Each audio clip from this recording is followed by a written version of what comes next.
Hello, and welcome to Episode 8 of The More You Nole, a podcast about Florida State University. I'm your host, Mike, Director of Social Media for Florida State's Office of Admissions. Thanks for downloading this week's episode. If you haven't subscribed to the show yet, you can find us on Apple or Google Podcasts, Spotify, or wherever you download podcasts. You can also find us on our website, admissions.fsu.edu/podcast. Before we get into this week's episode, I want to take a moment to acknowledge the protests happening nationwide in support of equal rights and against racism and police brutality. I've been thinking a lot recently about how we can all be better members of our own communities, and I wanted to share a brief clip from the first episode of this show featuring Kenya Shakir from Florida State's Center for Leadership and Social Change, where she provides some practical advice on how we can best practice diversity and inclusion in our lives. What steps do you think we, as university administrators or as incoming students or as faculty members, what steps can we take in our daily lives to help foster that inclusivity on campus? I think the very, very first step is self-introspection and self-awareness. And so I think people may have heard about bias and prejudice, but implicit bias are those thoughts that we kind of automatically have from how we've grown up, from the experiences that we've had in our life. And so sometimes our implicit bias makes us create scenarios or definitions about people that might not be true. And so just checking ourselves and our thinking first before we start interacting with people who may be different from us or even who may be the same as us, because we may be assuming a lot of things about people that just aren't true and that may be barriers to us, having relationships and being collaborative. So checking ourselves. And then secondly, doing research. Like college is the best time to learn about so much. And so instead of like putting people in the hot seat or on the spot in class or in your residence hall, or in your sorority or your fraternity, start doing research on our own. Like we have Google that is, on our phones that is giving us a wealth of information. So if you have questions, it's okay to have questions. It's okay not to know. But you should start researching first, on the internet before you start like asking people about their lives, kind of, especially if you don't know them. And then the third thing I would say is build relationships with people. So it doesn't matter necessarily when you're starting to build a relationship if a person, comes from the same hometown as you, has the same major, looks like you, same income background. What matters is like what you have in common, how you can grow a really nurturing relationship with one another. And so grow that relationship, get to know these people as people before you start knowing them as like labels that we have in society. And so what do you think, with this big push for diversity and inclusion, what do you think that does to help improve the university as a whole? I think first and foremost, it makes the university more accessible to all types of people. I think a lot of times people say that higher education is like a great societal equalizer. And so how can we continue to, promote equity in our society as a whole if a lot of people aren't able to access something like higher education? So it makes it accessible to all people, race, religion, sexuality, gender, ability or disability status, income levels, all those things. I think also it creates a safe space for people to learn new things. And so, like I said before, college is about learning about yourself, about others, and new material in the world. And so how can I feel safe learning about these things if I feel that I'm being ostracized in my community or I don't feel a part of this larger community? And also, I think having diversity and inclusion on a campus, it is mirroring the real world. Like there are rarely any pockets of like monotony or just very monotonous populations around the world. And so having a diverse campus shows like what you're about to enter into when you leave this beautiful campus. And I think lastly, I would say community. So when I feel safe, when I have great relationships here, when I know that this experience has made me successful for the real world, I buy into FSU way more. I'm coming to the games. I'm coming to homecoming. I'm, giving to support more scholarships and support students who are in need. I'm wearing my colors everywhere, like buying into the university and showing that school pride. I truly believe diversity and inclusion is a part of that. Yeah, and that'll also have a positive effect on the students' academic career. We've, our own internal research, our division has found that the students who are more engaged on campus tend to have higher GPAs and are more successful in college. Absolutely. So everything that we do in higher ed and student affairs is so that the student is, personally developed and reaching their highest. And a part of that is their academic potential as well. check out the full first episode of the show if you'd like to learn more about the Center for Leadership and Social Change. You can also find them online at thecenter.fsu.edu. On this week's episode, I speak with Amie Runk of Florida State's Askew Student Life Center, which also happens to be the part of the university that I got super involved in when I was a student here. We'll get into the variety of entertainment options the ASLC offers, including the Student Life Cinema and Gaming Committee, both of which are entirely student-run. We'll also discuss some of the building's signature events, their charitable efforts, and how students can get involved. We hope you enjoy the interview.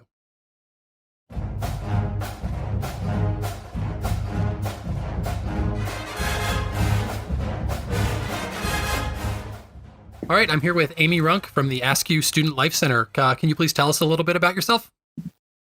Sure. I'm the program manager over at Askew, and I have worked there since October of 2011 as a pro staff member. And prior to that, I was involved as a student leader from 2007 to 2010. So I have been around the block with the ASLC for a very long time and love it a lot. I did my undergrad at FSU, and I was a double major in creative writing and mass media studies. And I also did my graduate program in the higher education program. Yeah, and I should mention this episode of our podcast is a little bit of a homecoming for me, since I also worked at the Student Life Center as a student. The Askew name wasn't on it at the time; it was just the Student Life Center. But I was there from 2003 to 2006 as a concessions employee and a theater manager, and also the chair of the SLC Gaming Committee. So yeah, we've both been around that building a whole lot. Yeah, and we just missed each other in the student time frame. Yeah, just by 1 year. Okay, so how did you first get involved at the Askew Student Life Center? When I was a student, I discovered it during what was then called Seminole Sensation Week and is now called Welcome Week. I went to see the film Indiana Jones and the Last Crusade at midnight, and it was my very first time being at the movie theater, but I just thought it was the most amazing thing that I had ever seen, that there was a place on campus that people could go to watch free movies, and then peeling back the curtain, knowing that students selected all of the programs that we did, that made it even more exciting and fun as something that I wanted to get involved in.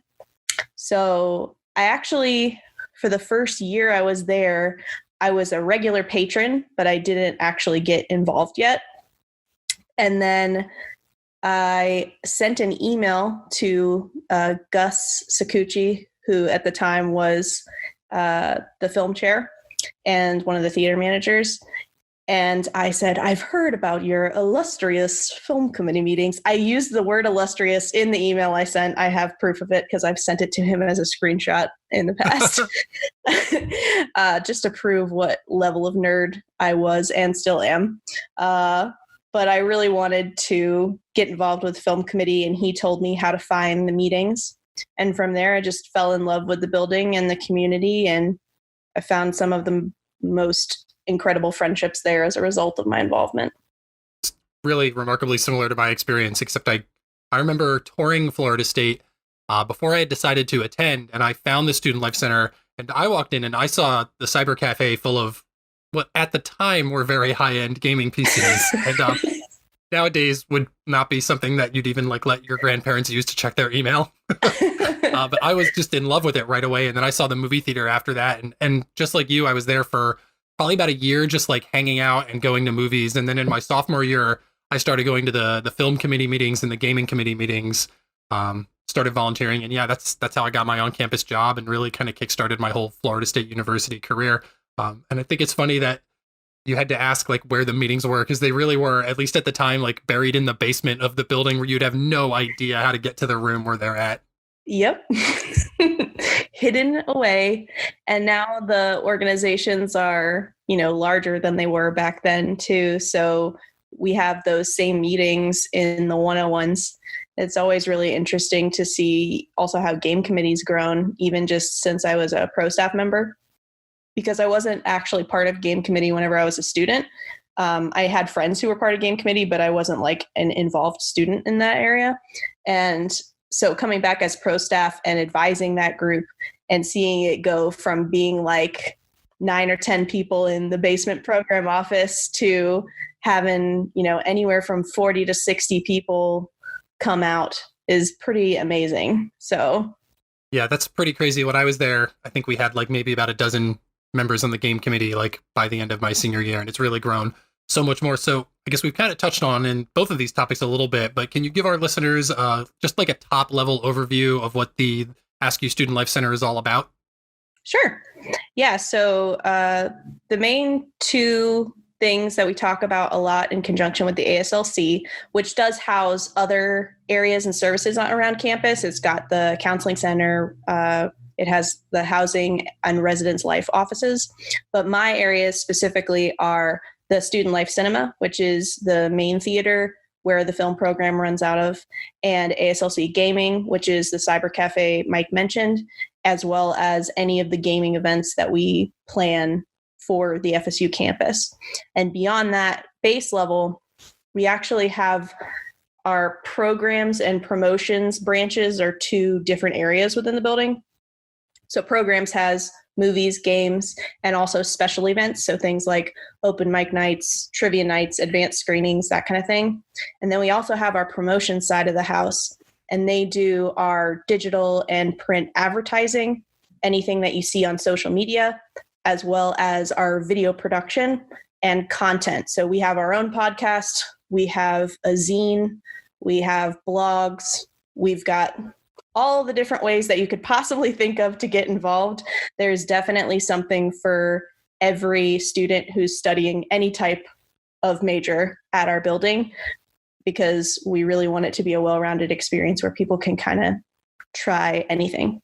Yeah, I like how it's slowly turned into a kind of miniature media empire over the years. It's awesome. Yeah.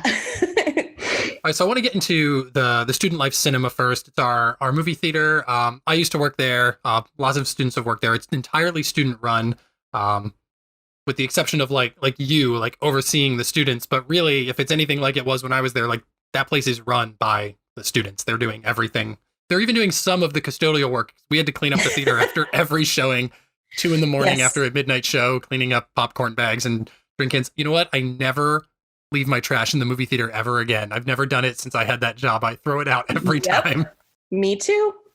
It's something that's ingrained in you. Yep.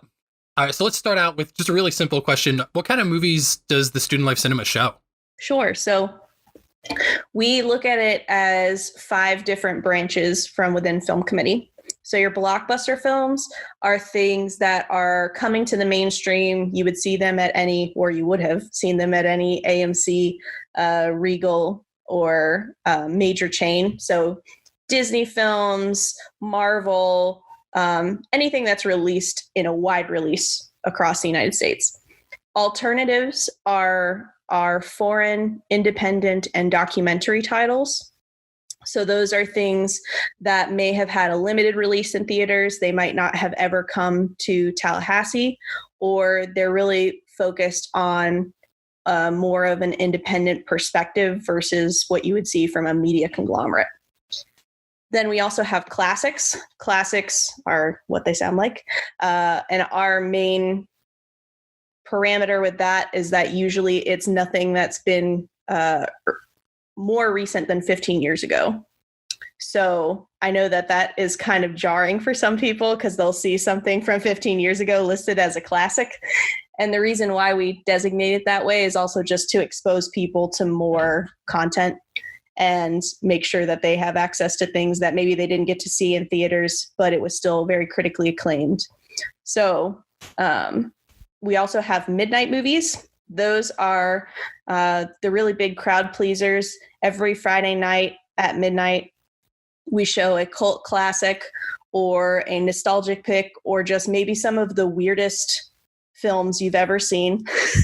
And that is generally in a nutshell what midnights do. But they're usually some of the most enjoyable and engaging experiences for audiences to attend because we try to really make them lively in terms of decorations or extra events that coincide with them.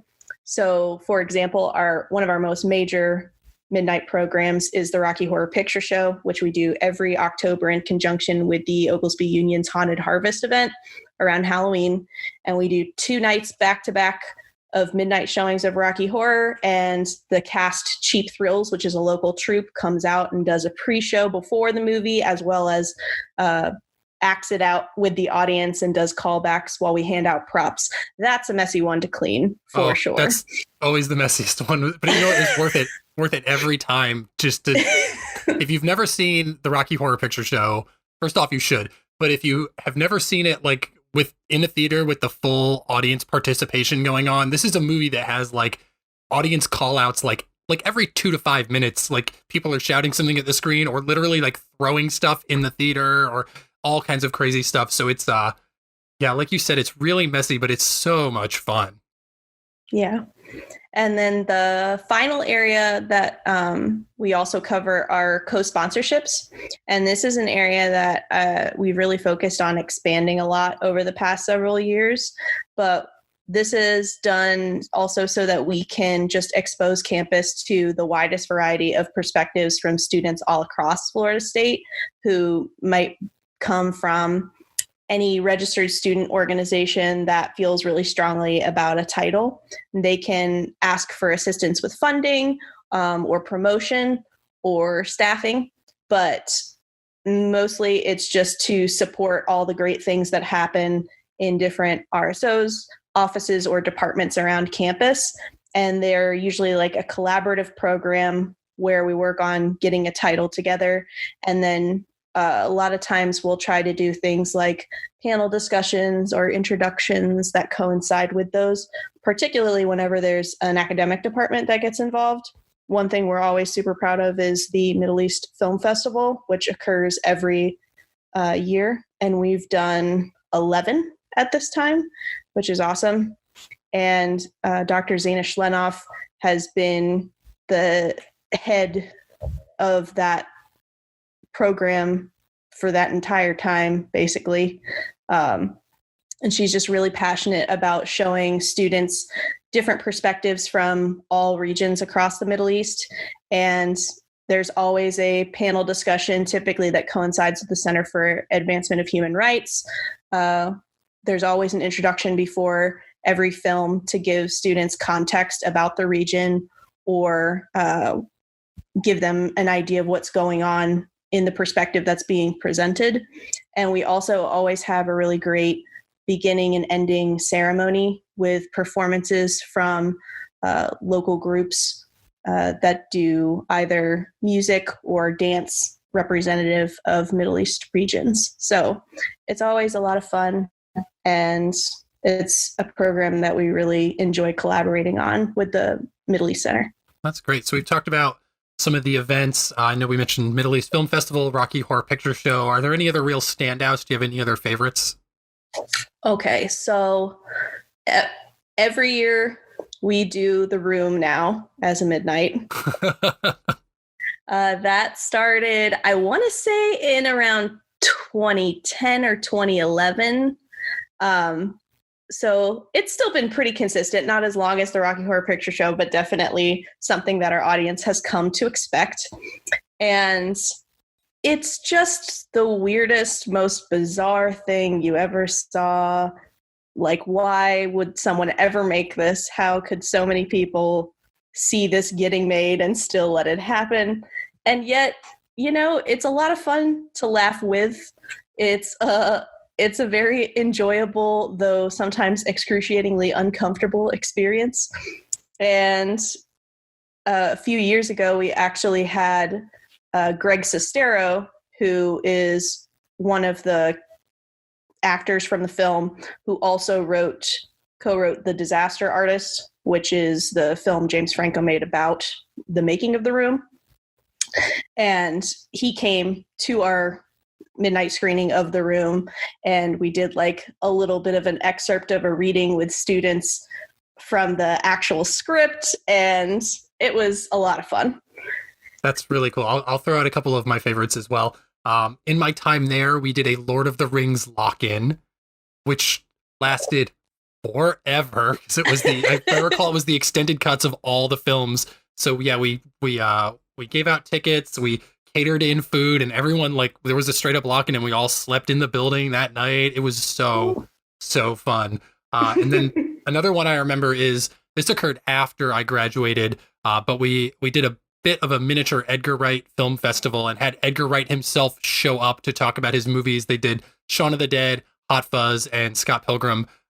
Three of my favorite movies from one of my absolute favorite directors. And it was so cool that, like, I think he did it in Austin at the Alamo Drafthouse, and then he did it at Florida State, and then he didn't do it like anywhere else. So it was so cool to have him show up at our tiny little campus movie theater that holds like just under like 400 people, under 400 people, and really sit down and have a conversation with us about his like awesome cult classic films. Yeah, that was one of the most exciting weekends.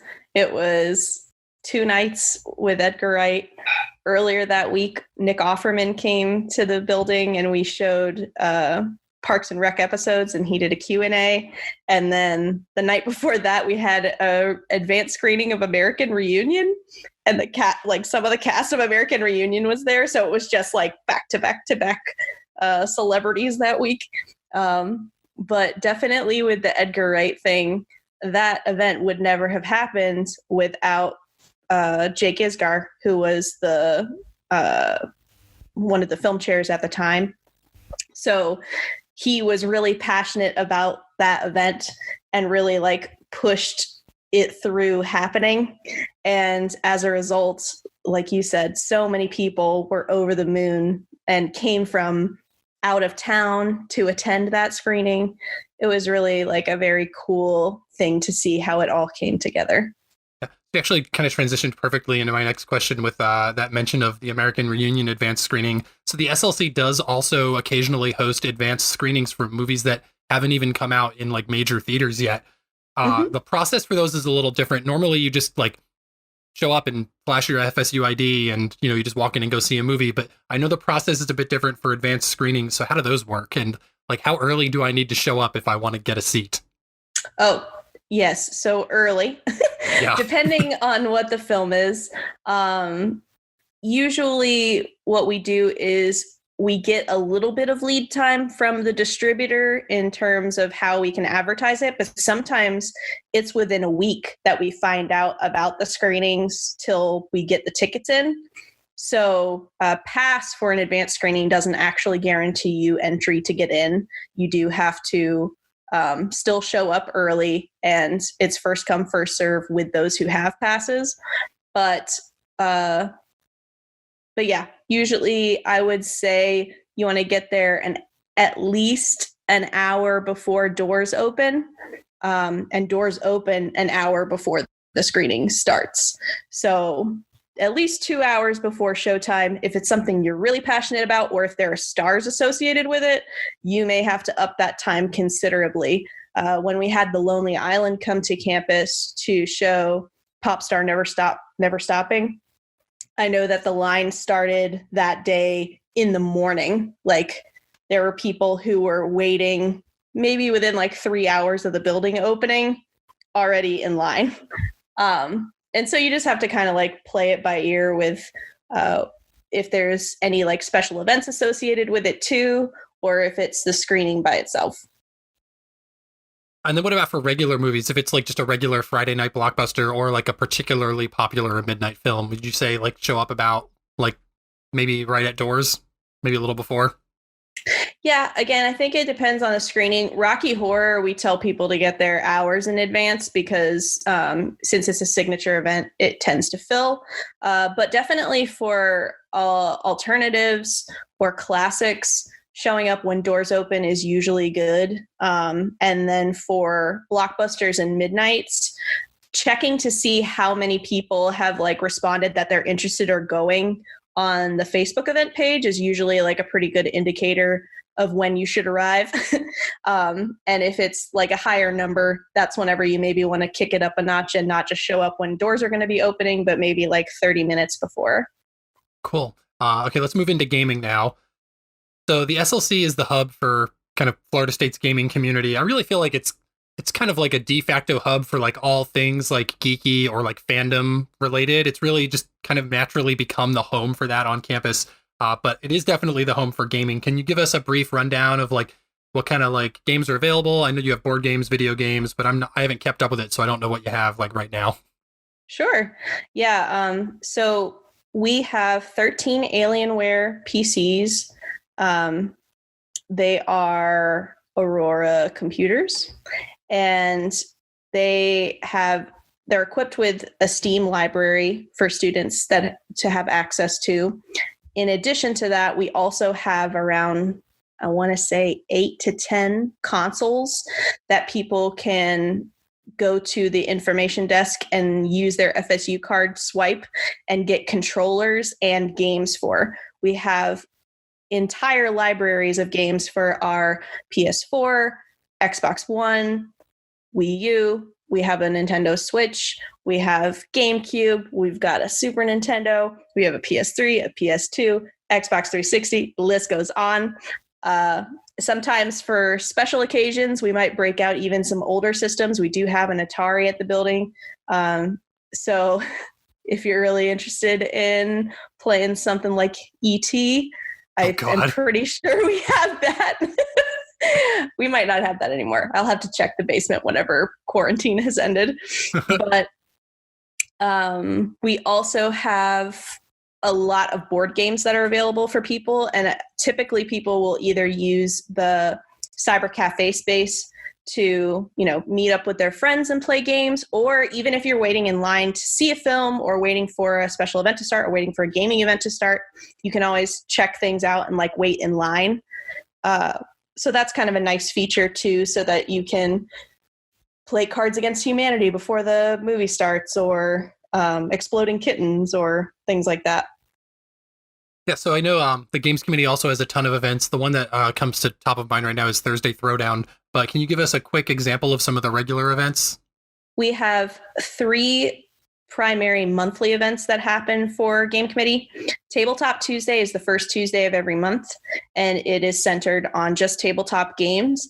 And usually they alternate as well in between having more of a generic Tabletop Tuesday that's open to all different board games, and then having ones that are more D&D focused. So if somebody wants to learn about D&D for the first time, it's an opportunity to kind of learn how it works and have a DM who is knowledgeable and helping with a campaign that's easier for people to get involved in the first time. Then we have our Final Fridays every month, which is the last Friday of each month. We host a plethora of games in the Cyber Cafe that people can choose from. A lot of those setups are volunteered and chosen by the Game Committee for what things we want to highlight. And then there's usually either a VR component where people can play with a VR setup, or Just Dance. Rock Band is also a huge component of Final Friday. Every 11:55-ish of the Final Friday, you will see Game Committee members get together on a stage and sing Total Eclipse of the Heart together. That's the closing evening volunteer practice, and it's just really great. And then Thursday Throwdown is our bi-monthly fighting game social that has a lot of members from the Tallahassee Smash League and the Tallahassee fighting game community participate, and it gives people an opportunity to face off against one another, usually in games like Super Smash Bros., Mortal Kombat, those kind of games. I know the Games Committee has also, in the last couple of years, gotten really big into giving back to the community. I know they've got a big annual event. Can you explain some of their charitable efforts? Absolutely. So Nole's Play for Child's Play is the ASLC Game Committee's annual event that benefits Shands Children's Hospital in Gainesville.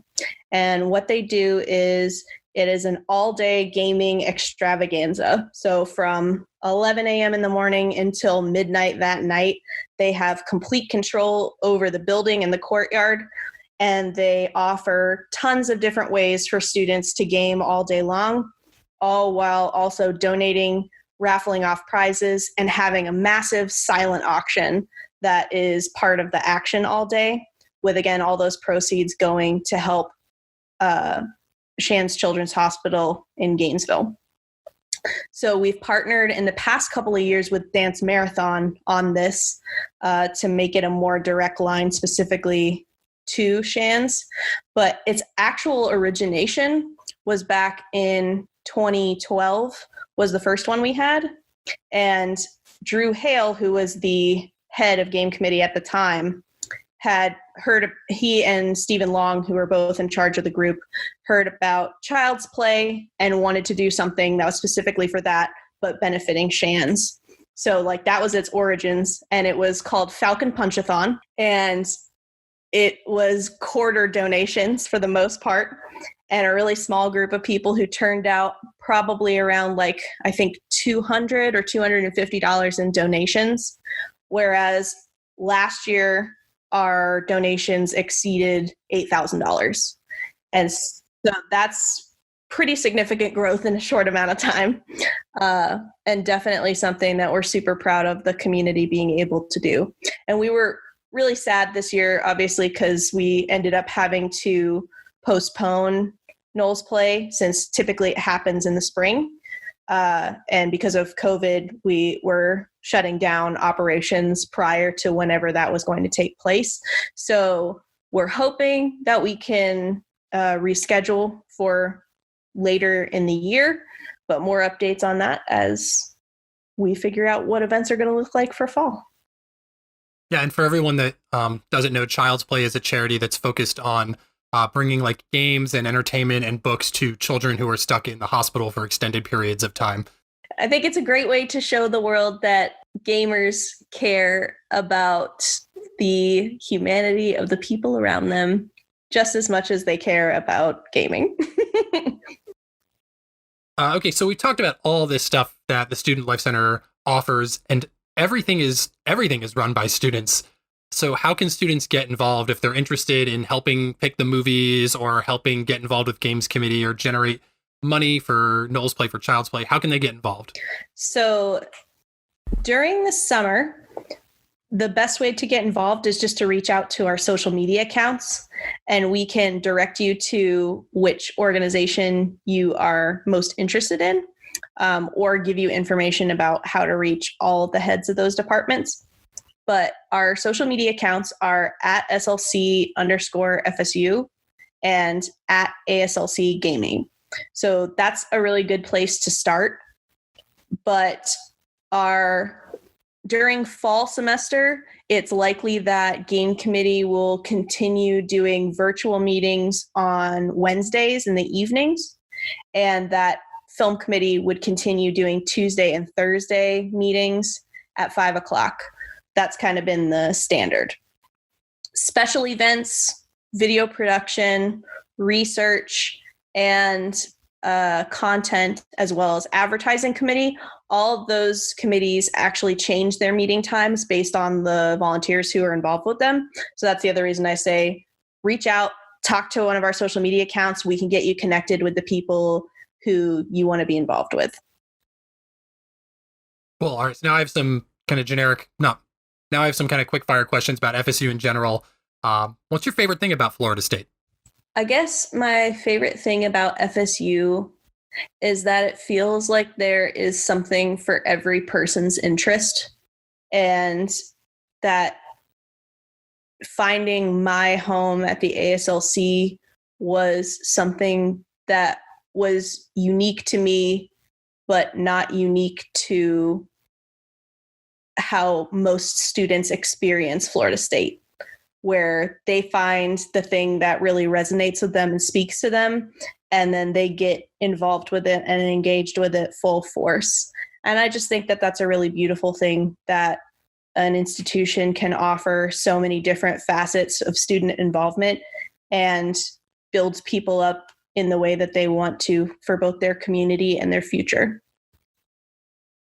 That's so great. And I had a very similar feeling when I walked into that building for the first time. And like you said, I really just dove right in. And I think you're right when you say FSU really has a niche like that for everyone. Like, you know, there's 40,000 students here, 700 something student organizations. So whatever you're into, I mean, there is probably an organization for it already. And if there's not, it only takes you and 9 other people to start one. So, Right. okay, so let's see. It's lunchtime and you want to get some food. What's your favorite local place to eat around campus? Ooh. Okay, so it's a little further out on a drive now. It's on Appalachia now, but G&G is delicious. They have a lot of great Caribbean food. I love Voodoo Dog, which is located by Railroad Square area and Gain Street, and it is hot dogs covered with just lots of different things and all delicious. Yeah, the best one has mac and cheese on top of it. Yep. Oh, it's so good. Those are like the two first places that come to mind. And then for dinner, I would say Siam Sushi is one of my favorites around town. All right, so while we're all stuck inside on this quarantine, what have you been binging? Have you been binging any books or movies or games? Yeah. So lately I have been watching a lot of Insecure, which is an HBO show by Issa Rae.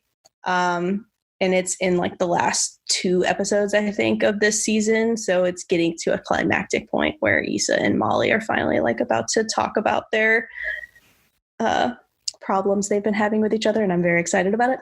But other than that, What We Do in the Shadows, I've been binge watching from FX. And especially in light of recent events, I've been using this as an opportunity to kind of expand my education about films that have to do with systemic racism. And so most recently I've watched 13th, which is an Ava DuVernay documentary about mass incarceration for Black people and communities of color. And also LA 92, which focuses a lot on the 1992 riots surrounding the beating of Rodney King. I've seen. I haven't seen that one, but I have seen 13th, and it's really eye-opening. It'll give you a whole new perspective on the world, and I would highly recommend it to anyone who's looking to learn more about the issues that are going on in our society right now. Mm-hmm. Okay, my last question: if you could only give our incoming students one piece of advice, what would it be? I would say find your home away from home on campus, and also don't be afraid to use that as your home base of support and still try new things. So while I think it's great to find your niche, like branch out a little bit and get a little bit of what's going on with other organizations and offices in your wheelhouse as well. All right, that was great. Thanks so much, Amie Runk from the Askew Student Life Center for being here, and go Noles. Go Noles!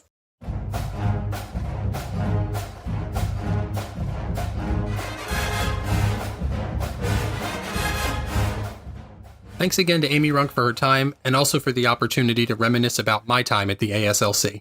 If you'd like to learn more about the Askew Student Life Center and how to get involved, check out movies.fsu.edu. You can also follow them on social media. The Student Life Cinema is at SLC_FSU on Twitter and Instagram, and just Student Life Cinema on Facebook. The Gaming Committee is at ASLC Gaming on Twitter, at ASLC_Gaming on Instagram, and ASLC Gaming at FSU on Facebook. If you've been enjoying The More You Know, we'd really appreciate you taking a moment to rate and review or recommend the show on iTunes or in your podcast app of choice. Word of mouth is a huge help to us as well, so please also share the show with any of your friends or family members who may enjoy it. If you have any questions you'd like answered or feedback on the show, please email admissions@fsu.edu and include the word podcast in the subject line. You can also message us on social media. We're at FSU Admissions on Twitter and Facebook, and at FSU.admissions on Instagram. As always, our theme music is the world-renowned Florida State University Marching Chiefs, recordings courtesy of Mark Records, Clarence, New York, markcustom.com. Don't forget to subscribe to the show in Apple or Google Podcasts, Spotify, or your podcast app of choice. Thanks again for listening, and go Noles.